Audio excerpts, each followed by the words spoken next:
Hello दोस्तों, स्वागत है आप सभी का एक बार फिर से आपके अपने चैनल एंटरटेनमेंट पर। आई होप आप सभी लोग स्वस्थ होंगे। तो D triple S P R T का तो आप सभी लोग एग्ज़ाम दे आए हैं। और बाकी अटेंडेंस का आप लोगों ने एक अंदाज़ा लगा लिया होगा कि अटेंडेंस आप लोगों की कितनी गई है ना। एक इधर उधर से चीज़ें चल रही थी कि आप लोगों की अटेंडेंस इतनी गई है उतनी गई है। वो सारी चीज़ें आप लोगों का जो इनका ट्विटर हैंडल है उसी के बेसिस पर थी। और बाकी इसके लिए ऑफिशियली मैंने आरटीए लगाई थी और इस आरटीए का रिप्लाई हमारे पास आ चुका है। और रिजल्ट में देरी क्यों होगी इसके बारे में मैंने क्यों बात लिखी है इसके बारे में भी हम लोग चर्चा करेंगे। तो इस वीडियो को आप सभी लोग लास्ट तक देखिएगा। आखिर आरटीआई के अंदर क्या आया है, क्या ऐसी मतलब अलग चीज़ें आई हैं जिसका इम्पैक्ट आप लोगों का सीधा सीधा रिजल्ट पर पड़ेगा। तो सारी चीज़ें लास्ट तक देखिएगा, तभी सारी चीज़ें आप लोगों को क्लियर होगी। बस ये है कि इस आरटीआई रिप्लाई को देख के मेरे को यही लगा कि भाई चीज़ें बहुत खतरनाक हैं, मतलब बहुत बेकार हैं डी ट्रिपल एस पी की। डी ट्रिपल एस पी को कोई भी सीरियसली नहीं लेता है। ये रहा आप लोगों का आरटीआई रिप्लाई। आरटीआई में इनसे साफ साफ पूछा गया था कि भाई हमको ये बता दीजिए कि हमारे पेपर के अंदर कितने कैंडिडेट्स अपीयर हुए कैटेगरी वाइज।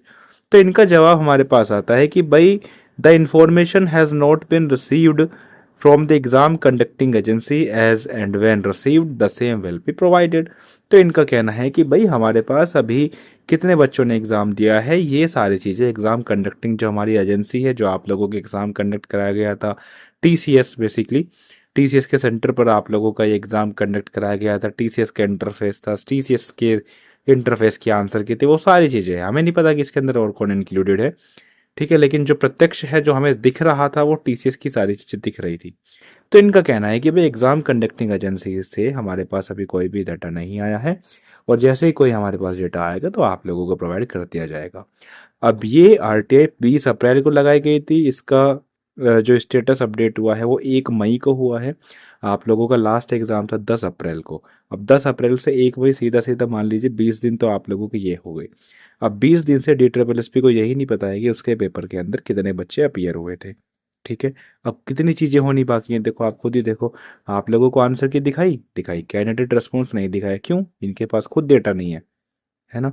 अब आप लोगों ने रेस्पॉन्स भेजे इनके पास, जिसने भी लगाया होगा, जिसको भी इधर उधर से कुछ याद रहा होगा, उसने आप लोगों के ऑब्जेक्शंस लगाए होंगे। अब वो ऑब्जेक्शन चेक कब होंगे? जब इनके पास डेटा आएगा। तो पहले डेटा आएगा, डेटा आने के बाद जो ऑब्जेक्शन आप लोग, डेटा आने के बाद आप लोगों का रेस्पॉन्स, रेस्पॉन्स के बाद जो आप लोगों ने ऑब्जेक्शन लगाए वो देखे जाएंगे। ऑब्जेक्शन के बाद उन पर सब्जेक्ट मैटर एक्सपर्ट अपनी राय देंगे। फिर उसके बाद आप लोगों की फाइनल आंसर की जारी की दी जाएगी। फिर उसके बाद आप लोगों के मार्क्स का वेरिएशन किया जाएगा। फिर मार्क्स के बाद आप लोगों की कट ऑफ बनाई जाएगी। तो इतना सारा भी रायता फैलना बाकी है। तो आप लोगों का रिजल्ट, वाकई में आप लोगों का रिजल्ट लेट जाएगा। अब वो कितना लेट जाएगा, वो 4 महीने, 5 महीने, 6 महीने, वो सारी चीज़ें देखने वाली होगी। क्योंकि अभी खुद डी ट्रिपल एस पी के पास ही डेटा नहीं आया कि कितने बच्चों ने आप लोगों का पेपर दिया है। बाकी ट्विटर पे तो हमने सारी चीज़ें की थोड़ी समराइज़ करके निकाल ली थी चीज़ें, लेकिन वो मतलब ऐसे मतलब ऑफिशियली नहीं है। हालांकि ट्विटर हैंडल ऑफिशियली है, लेकिन ये जो आरटी होती है, राइट टू इन्फॉर्मेशन है, यहाँ पर जो जानकारी दी जाती है उसका थोड़ा मतलब महत्व ज़्यादा होता है।